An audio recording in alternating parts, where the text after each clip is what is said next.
सनातन संस्कृति जागरण महोत्सव, भारत के सांस्कृतिक पुनर्जागरण की ओर एक साहसिक कदम। नई दिल्ली, 2 मई 2025, तारांकन आनंद धाम आश्रम, बक्करवाला, नई दिल्ली में सनातन संस्कृति जागरण महोत्सव का शुभारंभ सुधांशु जी महाराज के आध्यात्मिक नेतृत्व में स्वर्ण जयंती वर्ष के अंतर्गत हुआ। इस अवसर पर हजारों श्रद्धालु एवं संत एकत्रित हुए और भारत के सनातन सांस्कृतिक व नैतिक मूल्यों के पुनरुत्थान का सामूहिक आह्वान किया। कार्यक्रम के उद्घाटन प्रवचन में सुधांशु जी महाराज ने भारत की आध्यात्मिक पहचान को पुनर्स्थापित करने की बात कही। उन्होंने कहा, सनातन संस्कृति भारत की जीवंत आत्मा है। जितना हम इससे जुड़ते हैं, उतना ही हम एक व्यक्ति और एक राष्ट्र के रूप में सशक्त होते हैं। इस आयोजन में स्वामी राज राजेश्वर आश्रम जी महाराज, मुरारी बापू और बागेश्वर धाम के धीरेन्द्र कृष्ण शास्त्री जैसे प्रमुख संत शामिल हुए। सभी ने एकता, चरित्र निर्माण और धर्म आधारित जीवनशैली की आधुनिक समाज में आवश्यकता पर जोर दिया। जब कोई राष्ट्र अपने प्रतिभाशाली और सक्षम लोगों को महत्व देता है एवं उनके उद्धार हेतु सहायता करता है, तो वह रामराज्य के सपने को साकार करने के और करीब पहुंचता है। सच्चा सनातन धर्म सभी जीवों के प्रति देखभाल और करुणा है। इसे मजबूत करने के लिए हमें उदाहरण बनकर नेतृत्व करना होगा, पहले अपने घर में, फिर समाज में, ताकि अन्य लोग प्रेरित होकर उसका अनुसरण करें। तारांकन स्वामी राज राजेश्वर आश्रम जी। मैं सुधांशु जी महाराज को 108 बाल संस्कार केंद्रों और 10 गुरुकुलों की दूरदर्शी पहल के लिए हृदय से बधाई देता हूँ। ये वास्तव में सनातन धर्म की सेवा है, जो ज्ञान, संस्कार और हिंदू एकता को जड़ों से पोषित करती है। सनातन धर्म हमें मूल से जुड़े रहने की प्रेरणा देता है, और जब हम एकजुट होकर भगवान श्रीराम के मार्ग पर चलते हैं, तब उनकी कृपा स्वतः ही हम सभी पर बरसती है। मुरारी बापू जी। हर हिंदू को अपने शास्त्रों का ज्ञान होना चाहिए और उन्हें अपनी परंपराओं को संजोकर रखना चाहिए। सनातन धर्म सकारात्मकता और धर्मयुक्त कर्म का मार्ग है। नकारात्मकता केवल पतन की ओर ले जाती है। अब समय आ गया है कि हम अपने युवाओं में सनातन की ज्योति को पुनः प्रज्वलित करें और हर हिंदू को एकजुट करें। धीरेन्द्र कृष्ण शास्त्री। इस महोत्सव के माध्यम से सुधांशु जी महाराज की दूरदर्शी पहल, भारत भर में 10 गुरुकुलों और 108 बाल संस्कार केंद्रों की स्थापना भी प्रमुख रूप से प्रस्तुत की गई।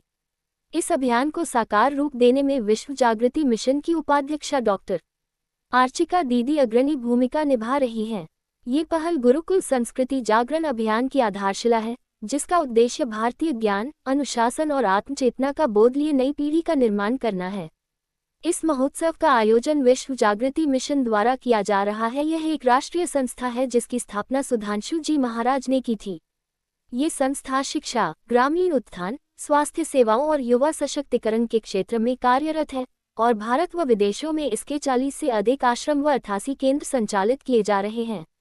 यह आयोजन 4 मई तक चलेगा, जिसका भव्य समापन समारोह भारत मंडपम, प्रगति मैदान में आयोजित किया जाएगा। इस आयोजन में अनेक संत, राष्ट्रीय हस्तियां और सांस्कृतिक जगत के प्रतिनिधि भी उपस्थित रहेंगे।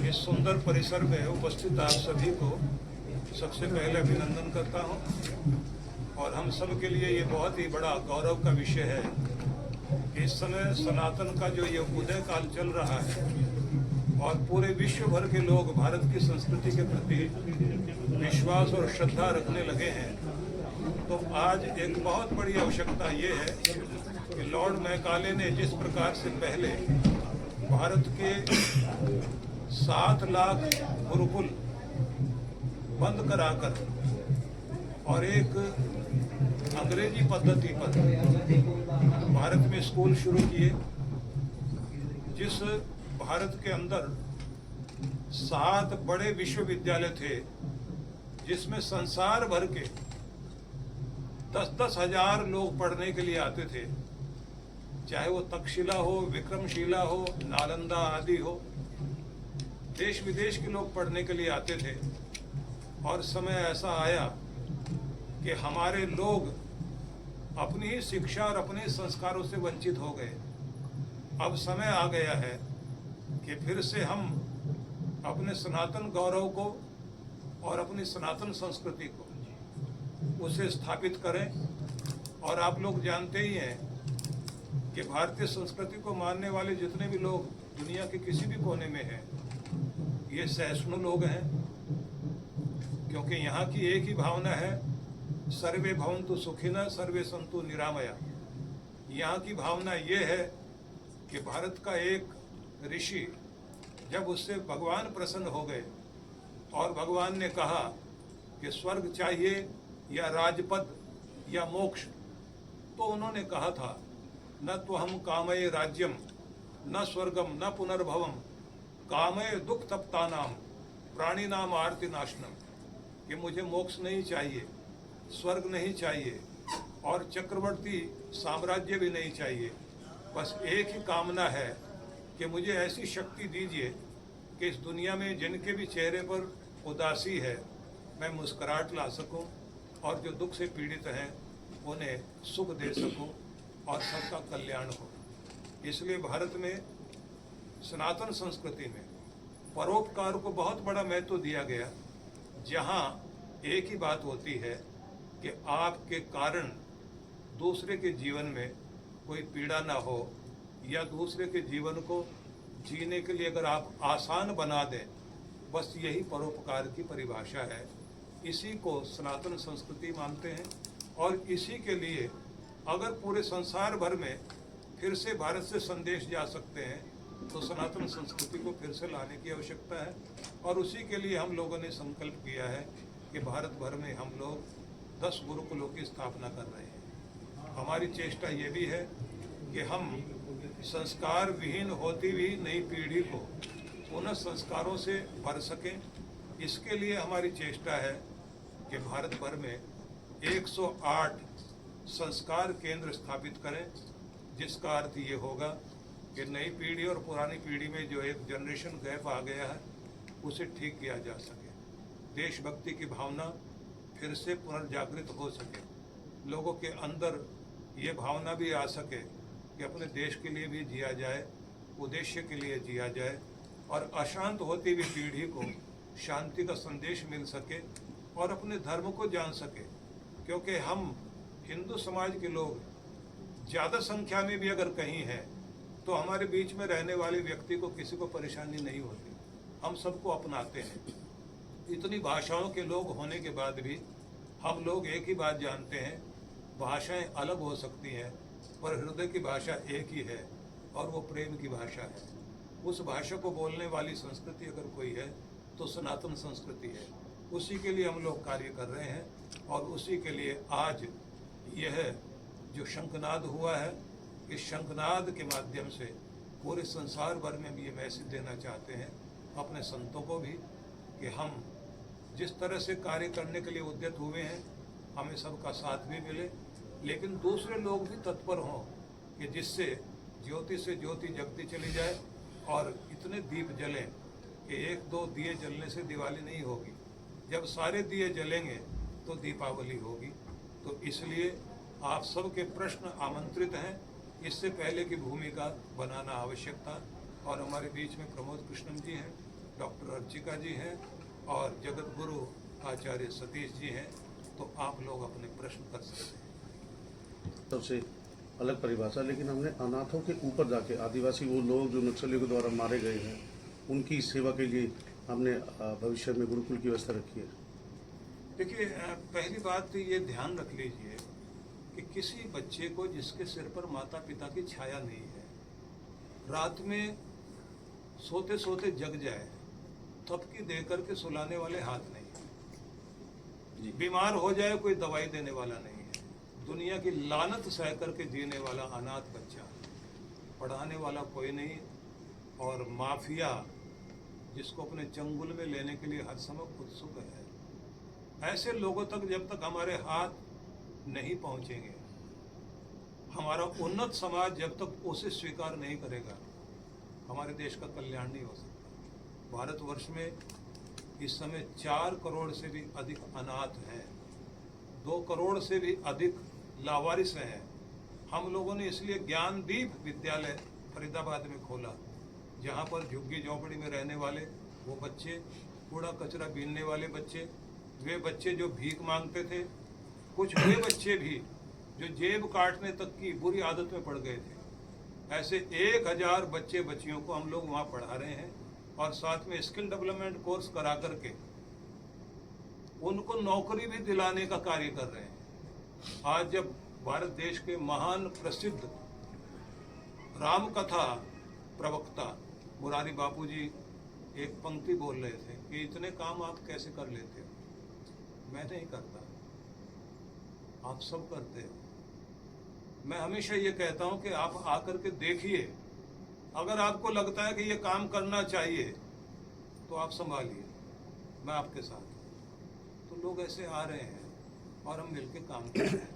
हम लोगों ने आज तक आपने देखा होगा बहुत लो प्रोफाइल चल रहे थे, कहीं हमने प्रचार नहीं किया, कहीं विज्ञापन नहीं किया।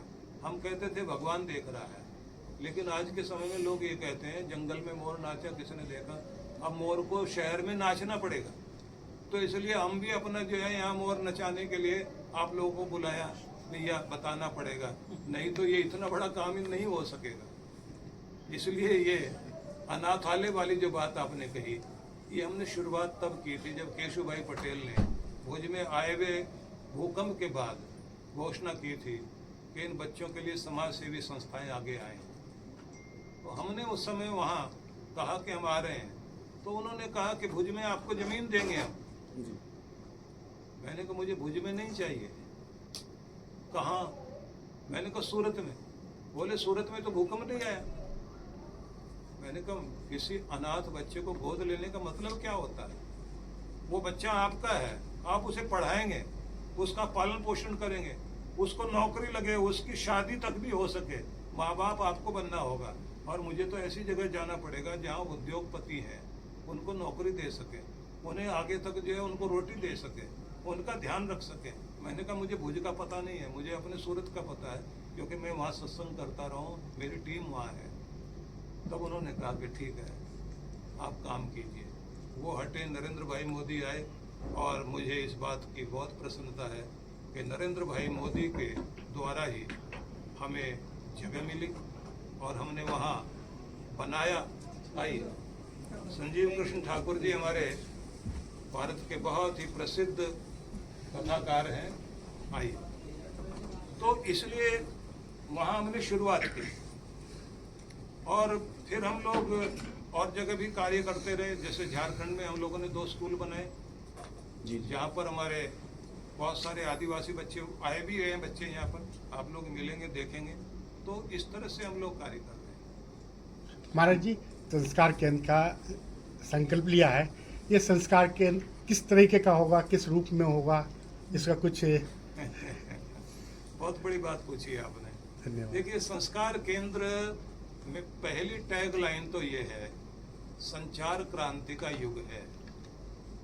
इस समय संस्कार क्रांति की आवश्यकता है और संचार क्रांति के माध्यम से ही संस्कार क्रांति की जा सकती है।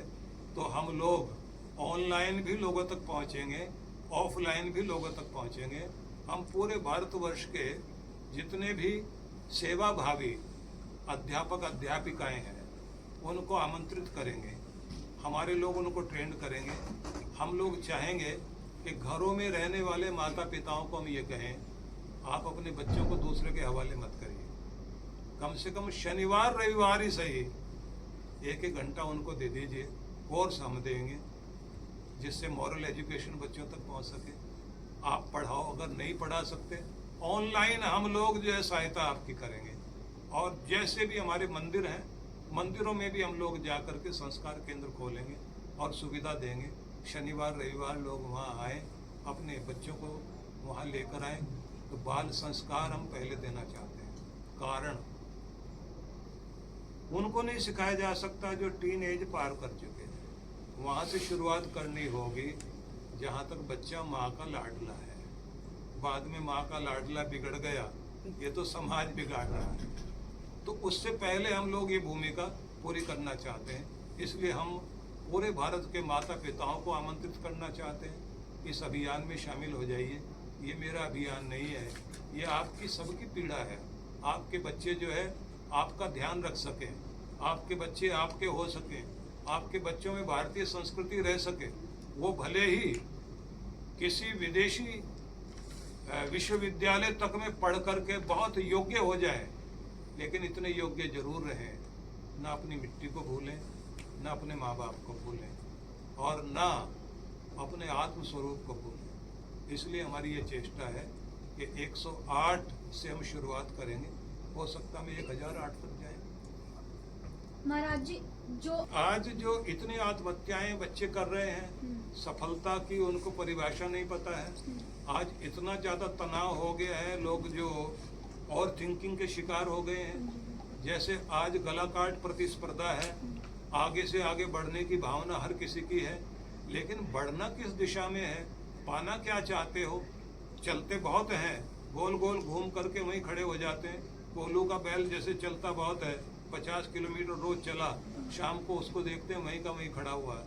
तो सब लोग यात्रा कर रहे हैं, दुख से दुख की यात्रा है, विषाद से विषाद की यात्रा है, प्रसन्नता से प्रसन्नता की यात्रा तो हो नहीं रही, शांति से प्रशांति की यात्रा नहीं हो रही है। इसलिए हम लोगों ने मेडिटेशन कैंप लगाने से लेकर के और लोगों को मोटिवेट करने तक के अनेक अनेक कार्यक्रम हम लोग चलाते हैं। ये बात अलग है कि फिर मुझे ये कहा जाता है अकेले आप इतने सब काम कैसे कर लेते हैं। मेरे पास ऐसे लोग हैं, हमारे जैसे नरेंद्र पाल जी यहाँ बैठे हुए चंडोक जी, ये वो व्यक्ति है जो बंद कंपनियों को, घाटे में चल रही हुई कंपनियों को मुनाफे में लाकर खड़ा करने वाला व्यक्ति है। अपने 5 दिन यहाँ सेवा में देते हैं, सिर्फ 2 दिन वहाँ देते हैं। इस तरह के लोग हैं। डॉक्टर अर्चिका है, पीएचडी, डॉक्टर होने के बाद 2 पीएचडी करने के बाद में और सारे काम, इसका छोटा सा हॉस्पिटल था उसको बंद करके सेवा में लगा दिया, पूरा जीवन इधर लगा रही है। लोग हैं मेरे साथ में, इतने सारे युवक हैं।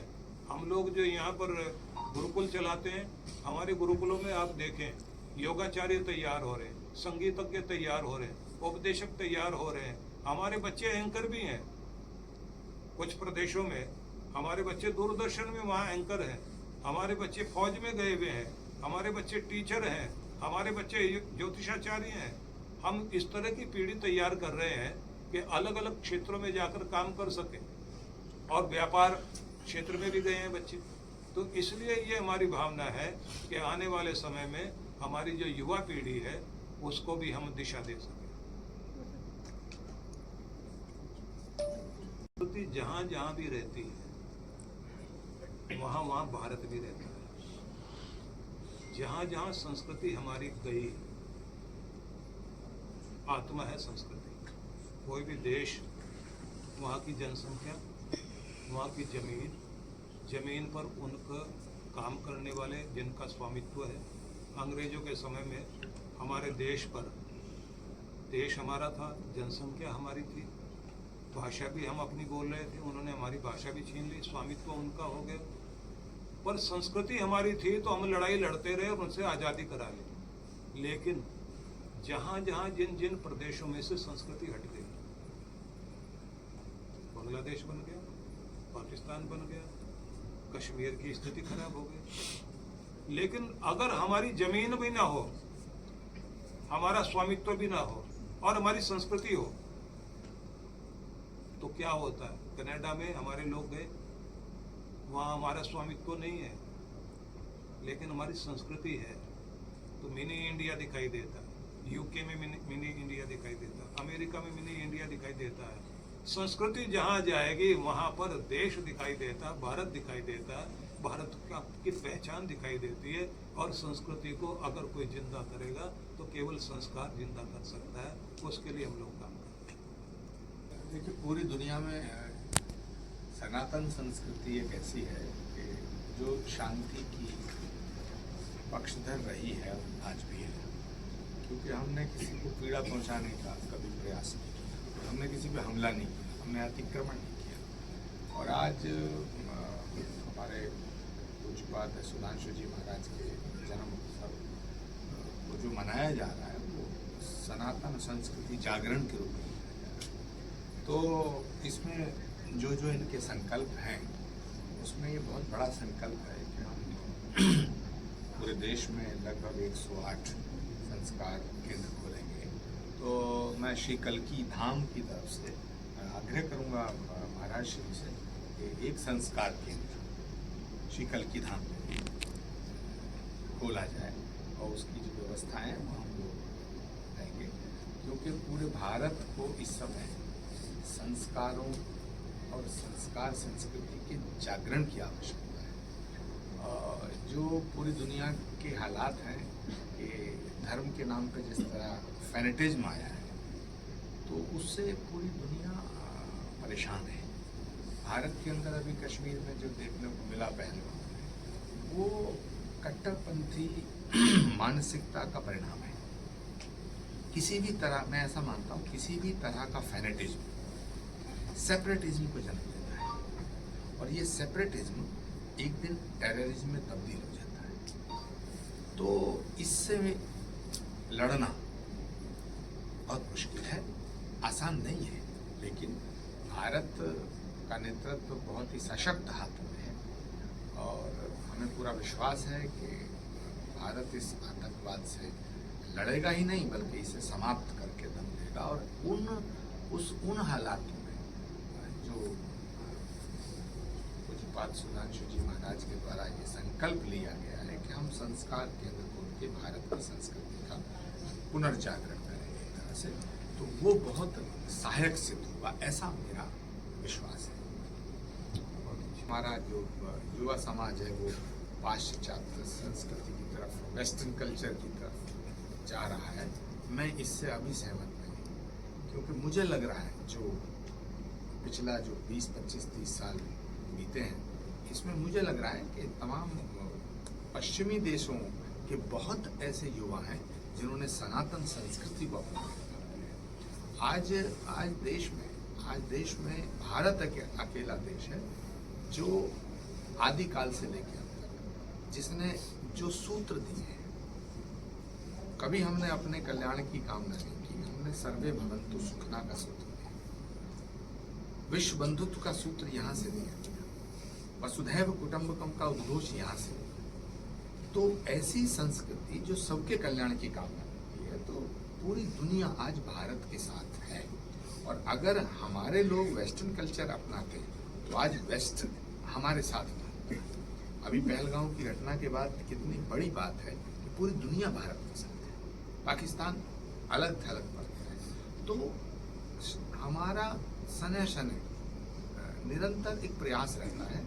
जब 2000-2500 साल पहले सनातन संस्कृति में कुछ विकृतियां पैदा करने का प्रयास किया गया, तो आदि शंकर का अवतरण हुआ। और आज बड़े खुशी की बात है, आज 3 बातें महत्वपूर्ण दिन है। आज 3 बातों के लिए एक आदि शंकराचार्य का भी जन्म उत्सव है, प्राकट्य उत्सव। दूसरा, आज भगवान केदारनाथ धाम के कपाट खुले। और तीसरा, पूज्य सुधांशु जी महाराज का जन्म दिवस है। तीनों चीजों का संयोग देखिएगा तो मुझे लगता है कि आदि शंकराचार्य ने जब सनातन को जागृत करने का संकल्प लिया होगा, तो उनसे भी ऐसे ही सवाल किए गए होंगे। फिर उसके बाद स्वामी विवेकानंद ने सनातन को जागृत करने का काम किया, और आज बहुत से ऋषि मुनि महात्मा सनातन को जागृत का काम कर रहे हैं, जिनमें पूज्य सुधांशु जी महाराज पिछले 50 वर्षों से निरंतर कंटिन्यू सनातन की जागृति और राष्ट्र को जागृत और राष्ट्र को सशक्त और राष्ट्र की एकता और अखंडता के लिए जो काम कर रहे हैं, इस सराहना के पात्र हैं, वंदना के पात्र हैं और सम्मान के पात्र हैं। जो युवा पीढ़ी है वो बहुत ज़्यादा मानसिक परेशानी से गुजर रही है। लोगों में डिप्रेशन बहुत बढ़ रहा है, और स्पेशली हमने कोविड के बाद ये ऑब्जर्व किया कि मेंटल इलनेस के केसेस बहुत बढ़ रहे हैं। बहुत यंग लोग हैं, उनके अंदर भी, यूथ के अंदर भी लोनलीनेस की फीलिंग आ रही है। उन्हें लगता है कि हम तो अकेले हैं, हमें तो कोई समझने वाला है ही नहीं, कोई हमें अंडरस्टैंड ही नहीं करता, हमारे घर के लोग हमें नहीं समझते, हमारे फ्रेंड सर्कल हमें नहीं समझते। इंटेलिजेंट वो बहुत ज़्यादा है, उनका जो प्रोफाइल अगर आप देखते हैं, उनका IQ लेवल देखते हैं तो बहुत ज़्यादा है, टेक्नोलॉजिकली वो बहुत ज़्यादा साउंड है, लेकिन अपने इमोशंस को बैलेंस कैसे करना है, अपने आप को संभालना कैसे है, इसके बारे में उन्हें पता ही नहीं है। अगर हम देखें कि कोई व्यक्ति जिसकी इंटेलिजेंस बहुत हाई है, IQ बहुत हाई है, लेकिन वो व्यक्ति जब फील्ड में जाता है, दिमाग से तो तेज काम करता है, लेकिन उसका व्यवहार तो अच्छा ही नहीं।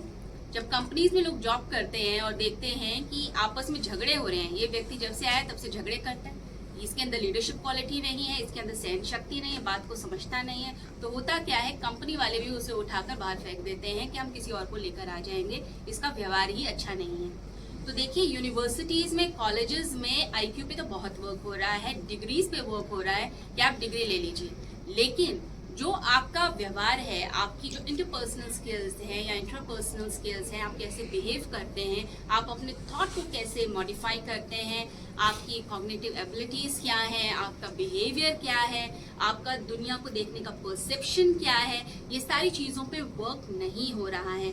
तो इस समय बहुत ज़रूरी है कि हम माइंड के गहरे तल पे जाकर और व्यक्ति के सबकॉन्शियस में जो गलत प्रोग्रामिंग हो गई है, जो गलत सर्किट्स बन गए हैं, जिसके कारण व्यक्ति क्रोध करता है, एंगर करता है, लोग कहते हैं मेरे को तो आदत है, मुझे समझ नहीं आता, मुझसे गुस्सा हो जाता है, मैं कंट्रोल ही नहीं कर पाता, मुझे पता ही नहीं चलता कब मेरी जबान फिसल गई, कब मेरे मुंह से कुछ गलत निकल गया, लोगों को पता ही नहीं चलता है। तो इस समय बहुत ज्यादा जरूरी है, इस समय के युग में, कि हम लोगों के जो माइंड के डीप लेवल पे, सबकॉन्शियस एंड अनकॉन्शियस लेवल पे जो चीजें चल रही हैं, हम उसको ठीक करें। तो ये जो संस्कारों की बात जो चल रही है कि 108 संस्कार शालाएं बनाई जाएं, इसके अंदर यही चीजों पे वर्क किया जाएगा कि हम लोगों के इमोशनल इंटेलिजेंस को बढ़ाएं, उनके स्पिरिचुअल क्वेश्चन पे वर्क हो, उनके एडवर्सिटी क्वेश्चन पे वर्क हो, कि कभी कोई इमरजेंसी आ जाए तो ये ना हो कि हमारे हाथ पैर फूल जाए, हमें समझ ही नहीं आए कि हम करें क्या।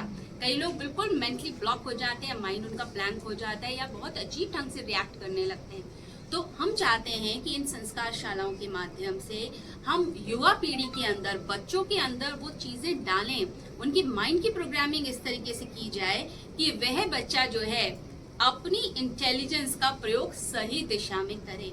बहुत कई बार देखा जाता है, बहुत सारे बच्चों को गलत संस्कार दे दिए जाते हैं और जिसके कारण वो अपनी एनर्जी को क्रिएटिव तरफ नहीं लगाते बल्कि डिस्ट्रक्टिव फोर्स में बदल देते हैं और फिर वो आतंकवाद की तरफ चले जाते हैं, वो झगड़े करने लग जाते हैं, चोरी करने लग जाते हैं। चोरी करना भी एक तरह की एडिक्शन हो जाती है क्योंकि आदत पड़ जाती है। तो हम चाहते हैं कि एक अच्छे संस्कार हो, एक ऐसा व्यक्ति का निर्माण हो जो व्यक्ति अपनी जिंदगी में पूर्ण रूप से सफल हो, अपने इंटेलिजेंस का प्रयोग वो लोगों के भलाई के लिए करे, देश के विकास के लिए करे और आगे भी वह संस्कारों का प्रचार प्रसार करे, अपने जैसे लोगों को और ज्यादा जोड़ते हुए एक पॉजिटिविटी को पूरी दुनिया में फैलाए। इसका हमारा पूरा प्रयास है।